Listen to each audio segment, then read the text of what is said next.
صرف شربت اور کھچڑے اور کڑے اور ناڑے والے حسینی مت بنو، بلکہ کربلا والے حسینی بنو۔ کیا صرف 10 دن کے رسمی حسینی مت بنو، بلکہ کردار کے حسینی بنو۔ کیا میں یہ نہیں کہتا کہ کھچڑا نہ بناؤ، میں یہ نہیں کہتا شربت نہ بناؤ، بناؤ، نیاز کرو، بلکہ جو منع کرتا ہے ہم ان سے کہتے ہیں جب کتے کو پانی پلانے پہ جنت ملتی ہے تو امام حسین کے نام پہ شربت پلانے پہ جنت کیوں نہیں مل سکتی؟ لیکن سنیو، نمازوں کو چھوڑ کر کے کیسا حسینی، زنا کے اڈوں پہ جانے والا کیسا حسینی، شراب کے اڈوں پہ جانے والا کیسا حسینی۔ تو عرض یہ کر رہا تھا کہ لوگ آج پاپی ہو گئے، اس لیے گھر میں شریف بچے پیدا نہیں ہوتے۔ مولا علی کا تقوی دیکھو کہ جس کنویں میں شراب پڑ جائے اس کی گھاس بھی اپنی بکری کو کھلانا پسند نہیں کرتے، اور یہاں تو لوگ شراب کے دھندے کر رہے ہیں، نشہ آور چیزوں کے دھندے کر رہے ہیں۔ اور پھر دوسری بات توجہ سے سننا، مولا علی فرماتے ہیں میں نے قصدن، جان بوجھ کر، قصدن یعنی جان بوجھ کر کبھی اپنا سطر نہیں دیکھا۔ سطر سمجھتے ہیں، میں اس کو زیادہ واضح نہیں کر سکتا، حیا کے پردے میں مولا علی کہتے ہیں میں نے جان بوجھ کے قصدن کبھی اپنا سطر نہیں دیکھا۔ توجہ چاہتا ہوں جوانوں کی خصوصی طور پر، حسین کیسے بنتے ہیں؟ فرماتے ہیں میں نے کبھی جان بوجھ کر اپنا سطر نہیں دیکھا۔ لوگوں نے پوچھا مولا سطر دیکھنا تو مجبوری بھی ہے اور ضرورت بھی ہے، پھر آپ نے سطر کیوں نہیں دیکھا قصدن جان بوجھ کے؟ تو جواب کیا دیتے ہیں؟ فرماتے مجھے شرم آتی تھی۔ کیوں؟ کیونکہ جن آنکھوں سے میں اللہ کے رسول کو دیکھتا ہوں، جن آنکھوں سے میں مصطفیٰ جان رحمت کو دیکھتا ہوں، ان آنکھوں سے میں اپنا سطر کیسے دیکھ سکتا؟ اس حیا کی وجہ سے میں نے جان بوجھ کے کبھی اپنا سطر نہیں دیکھا۔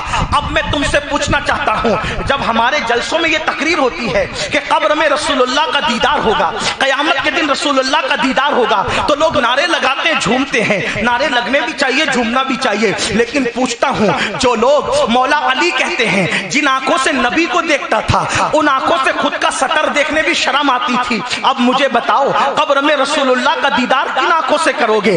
جن آنکھوں سے پکچر کے پوسٹر دیکھتے ہو ان آنکھوں سے نبی کا دیدار ہوگا، جن آنکھوں سے بستروں پہ نرم نرم گدوں پہ لیٹ کر گندی فلمیں دیکھتے ہو ان آنکھوں سے نبی کا دیدار کرو گے؟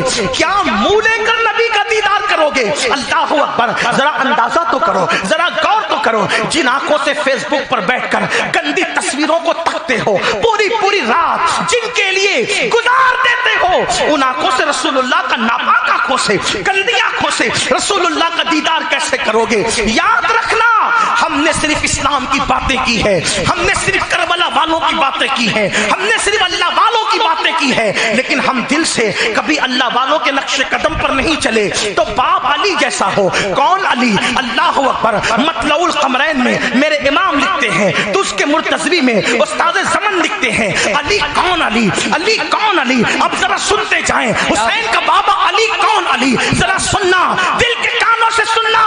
بریلی والوں، میں دونوں کتاب بریلی کی کتاب کے حوالے سے پڑھ رہا ہوں، اور بھی کتابیں پڑھ سکتا ہوں، کنز الایمان کا بھی نام لے سکتا ہوں، لیکن بات یہ ہے جس شہر میں بات کر رہا ہوں اسی شہر والوں کا حوالہ دے رہا ہوں۔ علی کون علی؟ جو حسین کا بابا ہے، کون علی؟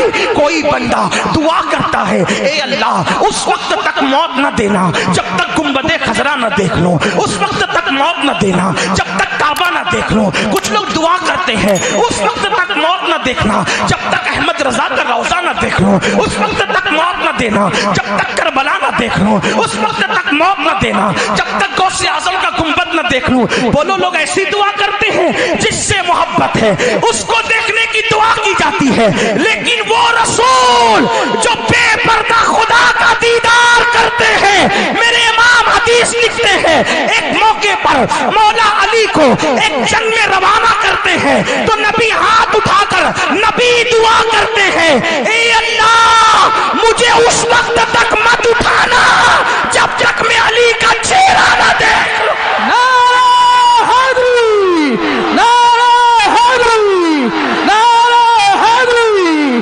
نعرہ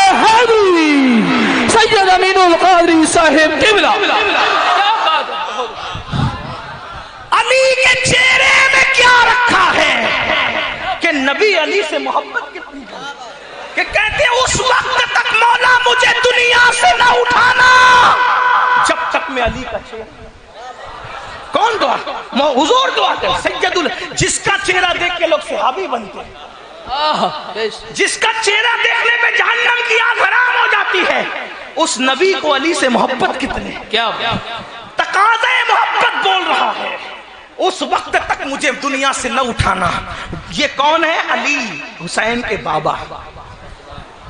پھر میرے امام مطلع القمرین میں اور استاد زمن تز کے مرتضوی میں مطلع القمرین کے حوالے سے لکھتے ہیں کہ میرے آقا نے فرمایا علی تو جنت اور جہنم کا بانٹنے والا ہے.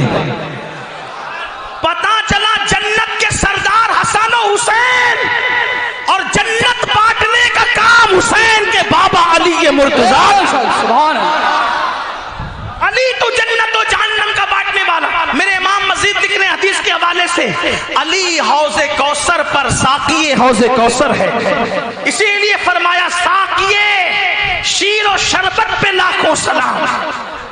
آپ غور فرمائیں. پھر وہ لکھتے ہیں کہ میرے آقا نے فرمایا اے لوگوں تم سب لوگ الگ الگ درختوں سے ہو اور الگ الگ ٹہنیوں سے ہیں, اور میں اور علی ایک درخت کی دو ٹہنی کا نام ہے. کیا بات ہے. یہ حسین پاک کے بابا. اور امی کیسی؟ وہی امی جن کا ذکر چلا تھا. امی کیسی؟ جس کا آنچل نہ دیکھا مہو محرم, جس کے سر کے دوپٹے کو کبھی چاند و سورج نے نہیں دیکھا, وہ امام علی مقام کی امی. اور تقوی کتنا, پرہیزگاری کتنی. اللہ اکبر. ایک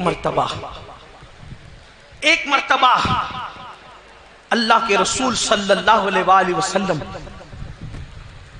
سفر سے تشریف لائے, اور آنے کے بعد میرے آقا علیہ الصلوۃ والتسلیم کو کسی نے کہا یا رسول اللہ سیدہ فاطمہ کی طبیعت بہت علیل ہے. فاطمہ تو زہرا کی طبیعت بہت علیل ہے, وہ بیمار ہیں. میرے آقا علیہ السلام نے سارے کام چھوڑے اور تشریف لے گئے سیدہ کے یہاں. دستک دی, اندر سے آواز آئی کون؟ فرمایا بیٹی میں تمہارا بابا محمد روح الفدا صلی اللہ علیہ وسلم. بابا آپ کے ساتھ کوئی اور بھی ہے؟ فرمایا ہاں میرے ایک صحابی. تو عرض کی بابا آپ کو اندر آنے کی اجازت ہے, آپ کے صحابی کو اندر آنے کی اجازت نہیں ہے. کون کہہ؟ سیدہ فاطمہ. بابا میں کسی غیرت کی وجہ سے منع نہیں کر رہی, میرے پاس ایک ہی چادر ہے جس سے سر چھپاتی ہوں تو پیر کھل جاتے ہیں, اور پیر چھپاتی ہوں تو سر کھل جاتا ہے. آپ میرے بابا ہیں, آپ کے سامنے پیر کھول کے آ سکتی ہوں, لیکن آپ کے صحابی کے سامنے میں پیر کیسے کھول سکتی ہوں؟ تب میرے آقا علیہ السلام نے اپنی چادر ان کی طرف دی اور اپنی چادر بڑھا کر کے فرمایا اپنے یہ لو چادر اور اس سے پردہ کرو. آپ اندازہ فرمائیں جو اپنے پیر بھی کسی اجنبی کے سامنے کھولنا پسند نہ کرے وہ حسین پاک کی امی ہیں, اور کتنی متقی اور پارسا یہ خاتون ہے.